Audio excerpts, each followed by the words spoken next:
Welcome to this tutorial on financial modeling using Kaluta projection methodology.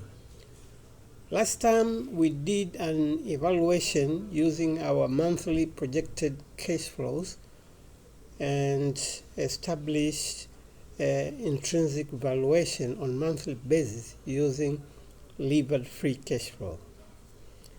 Now let us proceed with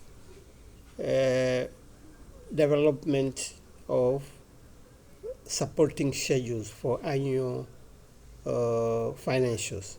But before we do that, let us do some rectification here. When we computed unlevered free cash flow, we started with unlevered free cash flow, but we removed the formula and there is absolute figure here, as you can see in the formula bar there. So this one, when we do changes, this figure will not automatically get adjusted. So we need to to refer this amount from the monthly economic value figure where we got this unlevered free cash flow. So I double tap here, start with equal sign. Sorry, let me first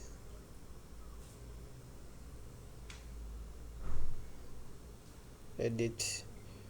Okay, let me remove it first, that figure.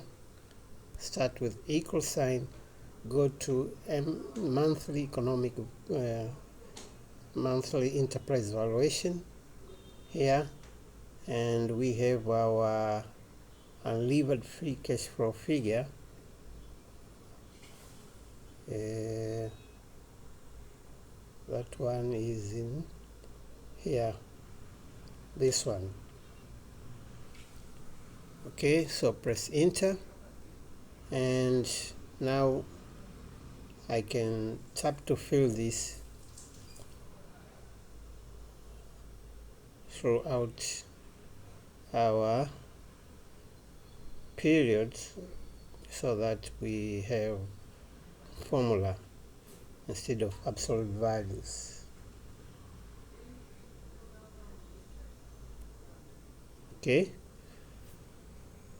Okay, now whenever there are changes in unlevered free cash flow, they will also be reflected on our monthly shareholders value here. Okay, so after doing that, now let us proceed with preparation of supporting schedules for annual financials.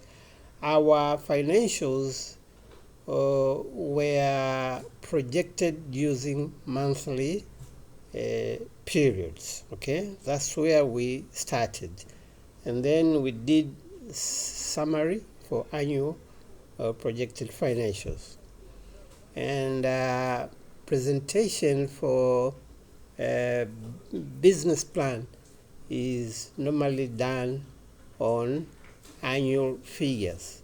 So we need supporting schedules for annual figures.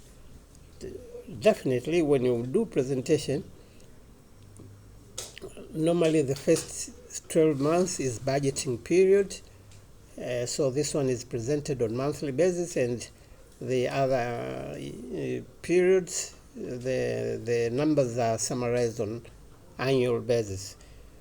With my approach, starting from pre-operating period, you need to have financials for pre-operating period, and then you have monthly financial for 12 months after pre-operating period, because pre-operating period is the period where you haven't started yet generating sales. Okay, so it's better to report it itself, okay, because that is a crucial time when the funds injected in the business are going out, okay, without receiving inflows from the business. So this one is a special period that needs its own accounting, okay? So that's why I have pre-operating period, and for that matter we need supporting schedules for pre-operating period, and then definitely presentation will go monthly for 12 months and then yearly after that, okay? During the presentation of financials, this is what I'm doing. Of course, this is not the practice that you will see, because the practice normally is to start with monthly figure for the 12 months, that is the budgeting period, and then after that you do your annual summaries. But for me, because I have a pre-operating period in my modeling, then I need a pre-operating period summaries for that, okay? So having said that, now our summaries we are going to do in the working sheet here. Here is where we did our workings on monthly basis, okay? So I'm going to duplicate the sheet. I click on the sheet name and duplicate so that we have this additional sheet, and let me rename this. I click to rename this. So this was workings, and now let's call it annual A working sheet, AWS, annual working sheet, okay? And let me take it to the right of assets. So move, I click on the sheet name and choose move to take it before asset sheet so that it is after workings, okay? Now we put our summaries here. So we don't need this monthly row because we are now going to summarize on annual. So I click on that row, click here on the sheet, the sheet tab here, and then choose delete rows here to delete that row for monthly references, okay? And so we need supporting schedules for year 0, 1 up to 3. So I tap to fill this here from year 0, 1 up to 3. That is our projection period up to here, okay? And after here, from here we don't need these columns for our purpose. So I just select these columns, the rest of the columns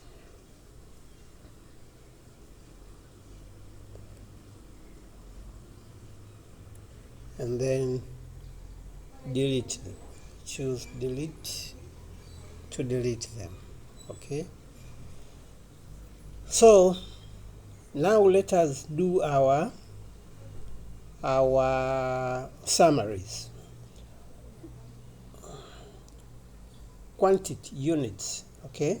So let us put the formula here to show the sum of quantities that were bought during year 0. Of course, we had no sales during year 0, but let us just put a formula there because we are going to use it to just copy and paste the formula in other areas.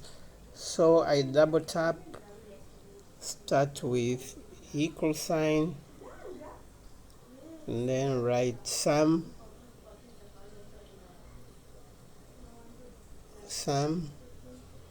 then open the bracket, then click on the working sheet here. This is monthly working sheet, and let us go here. So starting from here and then drag this to, oh, it hasn't, okay, Using tablets sometimes makes challenges in dragging, but let me repeat that and I will use another technique. Okay, so I was here in annual working sheet. Okay, here. So I start with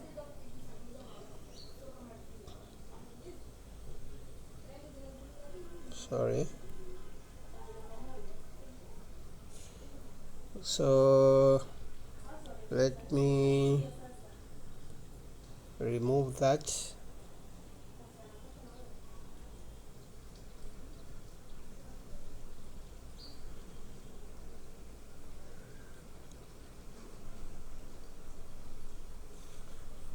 Okay, let me repeat again.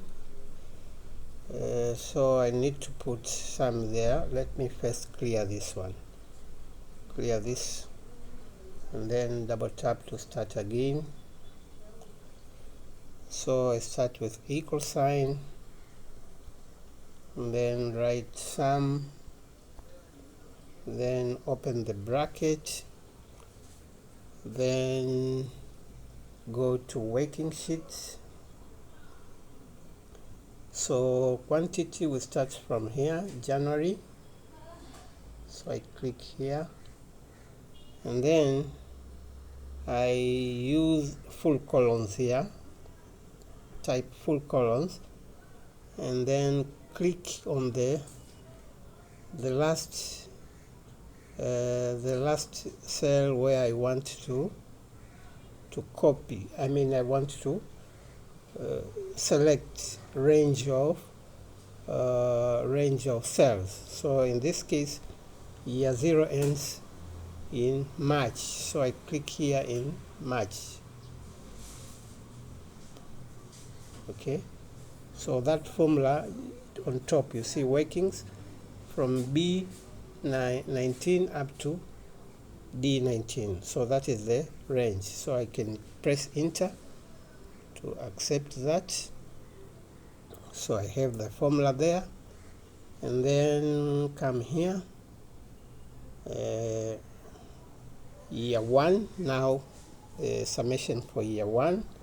So start again with equal sign, sum, open the bracket, click on the workings, monthly, and quantity for year 1 starts here in April, and then full columns, and then go to the end of year 1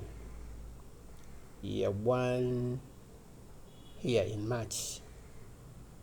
So quantity units here. Okay, so that's the range. Press enter. Year 2, then start with equal sign, sum, open the bracket, click on monthly working sheet.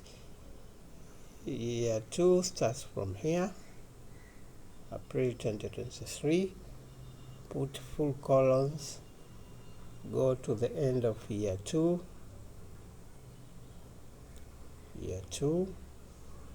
which is here. Okay, press enter. Year 3, the same, start with equal sign, then sum,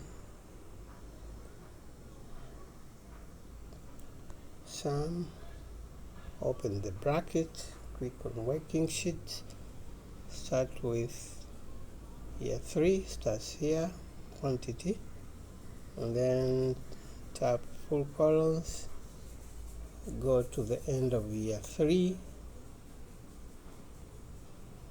which is here, click on this, press enter.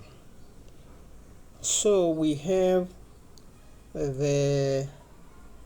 our summaries, periodic summaries. Year 0, where there was nothing sold, so 0. Year 1, 317, 360 units. Okay, price per unit, this one is not relevant for us because there are different prices in a year. For example, if we take year 1, let's go to workings in year 1 here and see year 1 starts from here. So price has started with 800,000 in year 1, but there is an inflation adjustment here still in year 1 in January 23. The price now is 840. So this one appears within the same year 1, so we cannot use price per unit for this matter, okay? And this one has happened because if you followed from the beginning, we started with pre-operating period of 3 months, and our inflation index starts from January 22, and after 12 months there is where we are adjusting the inflation. So 12 months is starting from January 22 ends in December, okay, December. But we are still in year 1 here because year 1 started from April, okay? So December here, it ends here, and from here inflation index is grown by 5%, which is inflation rate, assumed inflation rate. And this one is still in year 1, okay? All here up to March. Year 1 ends in March.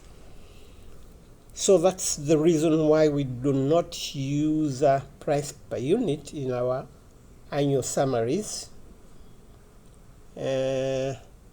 So values, we can use this formula now, okay, because we have this already established, the formulas here, and because the structure of this annual working sheet is exactly the same as this monthly working sheets, that's why I have just duplicate this annual working sheets from working so that we have the same structure. And this one now makes our life easier because now we can simply select these formulas up to year 3 we have just established, and then copy, choose copy, and then click here on the value, tap to paste, okay, to get the sum of value during those periods. So we can do the same on the rest. So here in cost of sales, we have opening stock, we have the formula there, purchases. Here purchases, will put that formula. Goods available for sale, there is a formula here. So here in purchases, I tap to paste the formula, okay. Goods available for sales are computed. Closing stock is computed, as you can see the formula there. Cost of sales is 70% of sales, so here we can just put a formula again, cost of sales. We will do it later. Let us concentrate on pasting this formula first. So we have done that in the cost of sales area. In the debtors, opening balance, we leave it. Credit sales, here we need a formula to be pasted. Debtors collection, okay, debtors collection, and credit sales, here we need to paste that formula in these two. Paste. Bad debts in our case were done by computation percentage, so we leave that. Closing balance, of course there is a formula here, so we don't need to paste the formula. And the creditors, again in credit purchases here and creditors repayment, these two components. So I select these two and then paste. Okay, and then rent here, rent and cash paid area, paste the formula, and then electricity, the same on electricity and cash paid, paste. Water, the same from here, water and cash paid, paste. And then sewage here, from here, and cash paid, paste. Auditors fees, so here and cash paid, paste. Tax here, tax and cash paid, paste. Accruals, what is the formula for accrual? Capital expenditure, that's not concerned. Okay, so we are done. Maybe let me first arrange our values here. Let me select all this.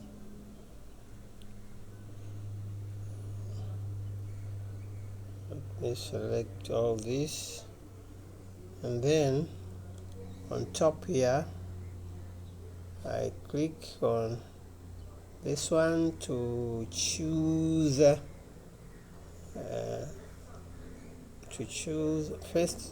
this comma separation, and then click again, and then remove 2 decimal places at the end, and then use number format here.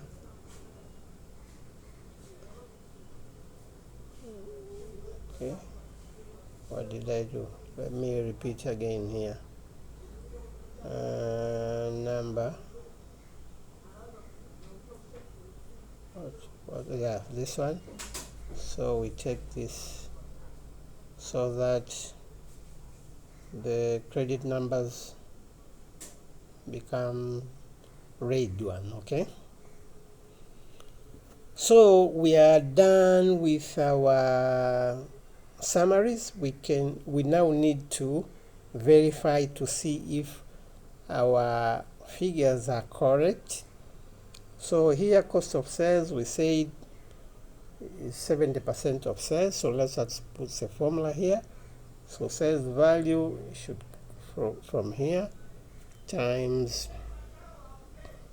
70%, press enter and tap to fill this up to the end here. Okay, then after doing that, let us see cost of sales. Okay, so let me insert a row here, one row, insert row, and let me type check here.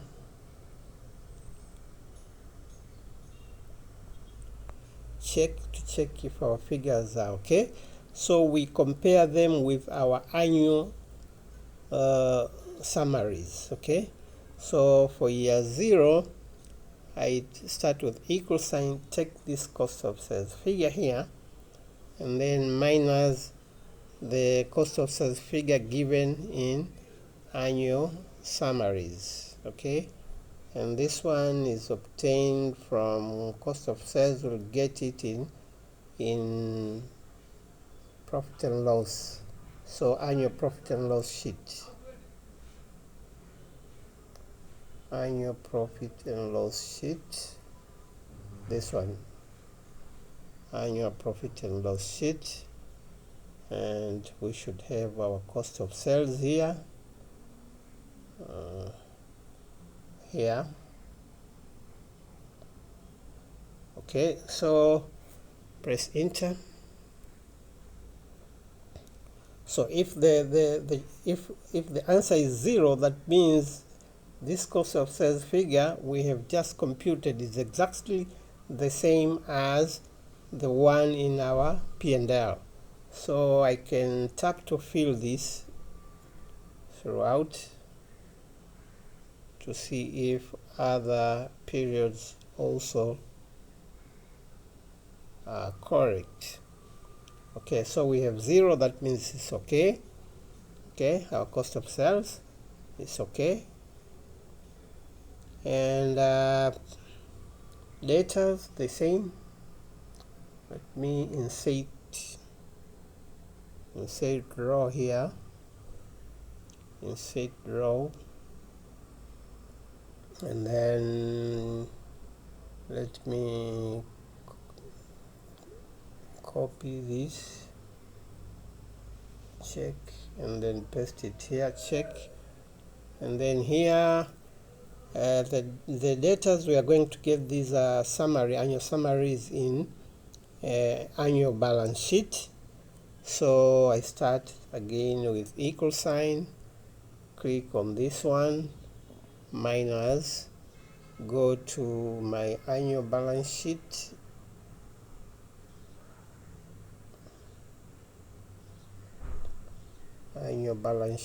which is here,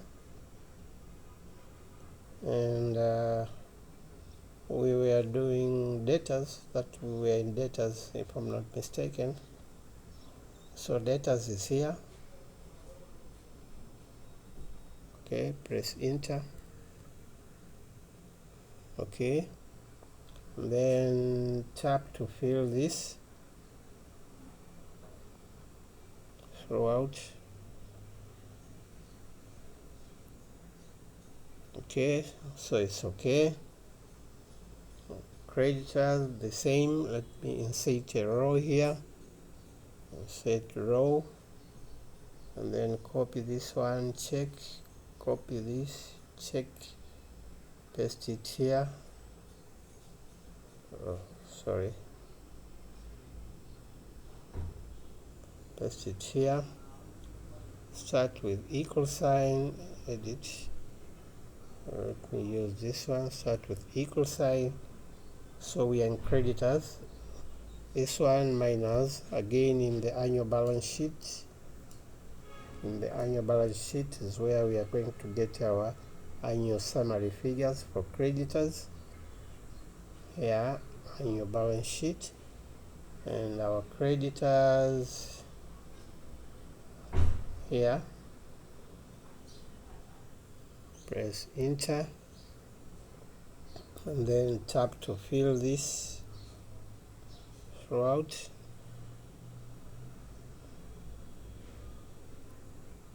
Okay, and then rent. Let me insert row here, insert row, copy this, check, copy and paste it here. Start, double tap, equal sign, closing balance of rent here in year 0, minus, again this one is going to be obtained in annual balance sheet,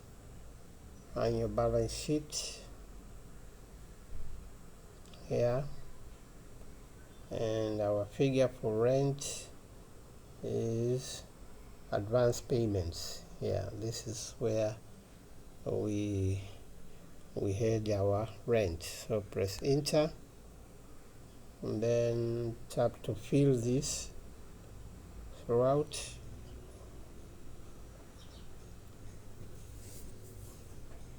Which is okay. Electricity. Now electricity, water, sewage, auditors fees, all these were under, and tax, all these were under accruals. Okay, so let me insert a check here below accruals. Let me insert a row, and then copy the check, the nearest check here, this one.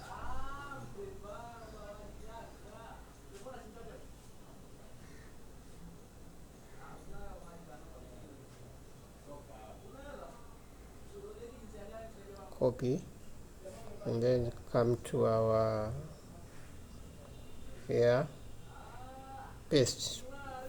Okay, so we take total accrual figure here. We'll start with equal sign, edit. Let me go to this one. Start with equal sign. This figure for total accrual in the workings minus the one in annual balance sheet. Annual balance sheet here. We have accruals. Okay, here press enter and then tap to fill this throughout to see. Okay, so it's okay. Capital, this one is not concerned.